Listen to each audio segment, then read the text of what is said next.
Bisakah dikatakan merokok berarti mengkonsumsi barang haram? Ya, bukan cuma bisa, memang haram.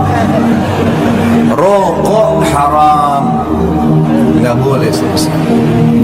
Tidak ada ulama yang bisa dijadikan sebagai rujukan, ulama rabbaniyin, ulama yang betul-betul luar biasa berpegang pada Al-Quran dan Sunnah yang menghalalkan. Mustahil. Tidak ada dokter yang masih sehat akal fikirannya menghalalkan rokok. Nggak ada pemerintah yang sehat menghalalkan. Kenapa pemerintah kita tulis pelangnya besar-besar, rokok bisa membunuhmu? Saya berharap suatu waktu pemerintah kita ganti gambarnya kecil, tulisannya besar. Karena sudah begitu tidak bisa dibaca juga oleh orang-orang. Dikasih foto leherannya orang yang luka bakar, enggak, tetap juga dilakukan. Haram semua. Ini sama dengan narkotika, sama, cuma dilegalkan. Haram, teman-teman. Enggak boleh sama sekali. Dan kalau tidak merokok kenapa? Mati kalau tidak merokok? Enggak. Mati kalau ajal datang. Mulutnya jadi bau, badannya jadi sakit, istri anaknya perokok pasif jadi malah masalah. Kenapa harus merokok, teman-teman sekalian?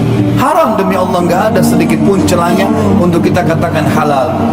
Kalau anda berkata, dari mana dalilnya Ustaz haram rokok? Tidak ada di zaman Nabi SAW. Baik, saya akan jawab dengan kisah seorang syekh di Saudi.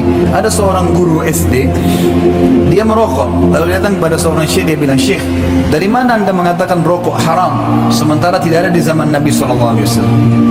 Beliau mengatakan, ada firman Allah, Allah menghalalkan yang baik-baik, Allah haramkan yang buruk-buruk. Masuk rokok di dalamnya. Kata guru ini apa? Tapi saya tidak lihat rokok itu buruk. Bagi saya rokok itu bagus. Saya merokok, saya merasa nyaman, saya tidak sakit dan seterusnya. Apa kata syekhnya? Kalau kau tidak anggap rokok itu buruk, saya sarankan sekarang kamu beli rokok yang banyak, bagi-bagi kasih istri sama anakmu. Pulang ke rumah, suruh mereka merokok semuanya.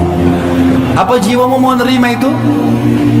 Karena dia guru mungkin jadi difaham. Dia keluarin rokoknya, dipatahin sama dia. Sekarang saya tahu kenapa haram. Artinya kalau baik tidak mungkin. Kalau begitu bayi kita kasih rokok sekalian. Nggak boleh, haram. Nggak bisa. Jadi celahnya sudah jelas gitu kan. Dan ulama mengambil sebuah kaidah dalam masalah pengharaman khamar. Allah haramkan khamar dalam Al-Quran, diceritakan, a'udzubillahi minasyaitonirrajim. Yas'alunaka 'anil khamri wal maisir qul fihima ithmun kabir wa manafi'u lin-nas wa ithmuhuma akbar min naf'ihima. Al-ayat. Ditanyakan kepadamu hai Muhammad tentang khamar. Khamar ini definisinya kullu ma yukhammirul aql, semua yang bisa membuat akal seseorang keluar dari normalnya, lebih percaya diri atau lupa diri. Masuk di dalamnya cairan dan selain cairan. Bisa narkotika, bisa rokok, bisa khamar, cair, bisa semuanya masuk. Apapun, kapsul, semuanya sama. Selama dia mengganggu normalnya akal manusia. Masuk dalamnya ketagihan. Maka Allah mengatakan, ditanyakan kepada Muhammad tentang masalah khamar dan judi. Katakan, pada keduanya ada manfaat buat orang. Apa manfaatnya buat orang? Khamar dan judi, hiburan. Orang kalau minum khamar badannya jadi hangat, gitu kan?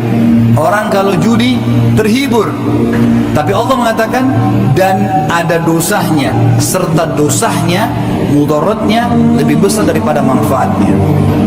Jadi khamar sama judi ada manfaat, tapi mudaratnya lebih besar. Gara-gara itu diharamkan sama Allah. Maka ulama mengeluarkan sebuah kaidah dalam makanan dan minuman, semua yang manfaatnya atau mudaratnya lebih besar daripada manfaatnya, hukumnya haram. Semua yang mudaratnya lebih besar daripada manfaatnya, hukumnya haram. Rokok di sini masuk di dalamnya. Kenapa teman-teman harus merokok? Saya susah tinggalkan, tidak ada kata-kata susah. Setiap kita mensugesti diri kita, teman-teman, kita akan terbawa dengan sugesti itu.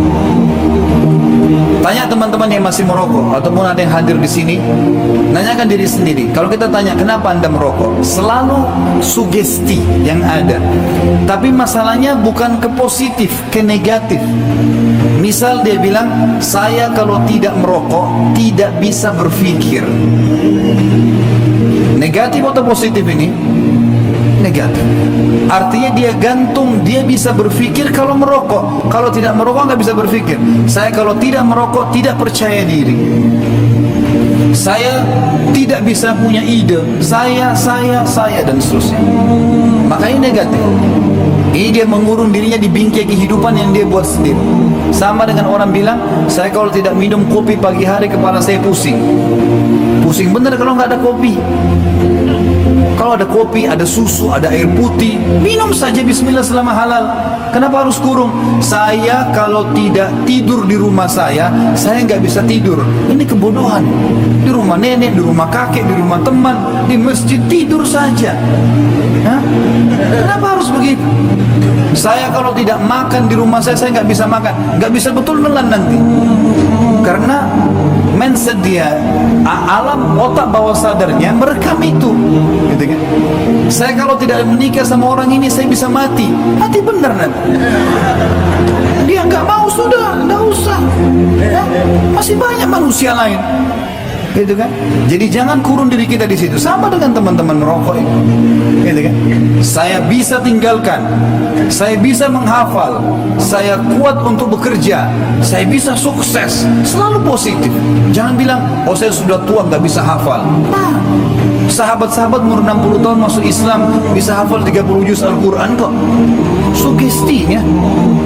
Amr bin Jamuh radhiyallahu anhu, sahabat Nabi, kakinya pincang, sudah tua, pegang pedang itu gemetar, ikut jihad, berperang.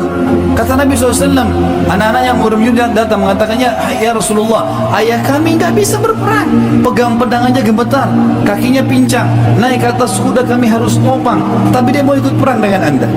Nabi SAW panggil, hai Abdullah, hai Amr, kenapa kau mau pergi berperang? Ya Rasulullah, saya juga mau surga.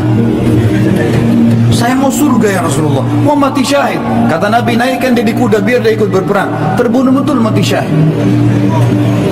Semangatnya positif, nggak ada negatif. Bisa teman-teman, bisa orang dari buruk menjadi baik, orang bodoh jadi pintar, bisa, asal positif. Harus bisa. Detik ini sekarang tinggalkan, buang semuanya, dan jauhi semua hal-hal yang negatif itu.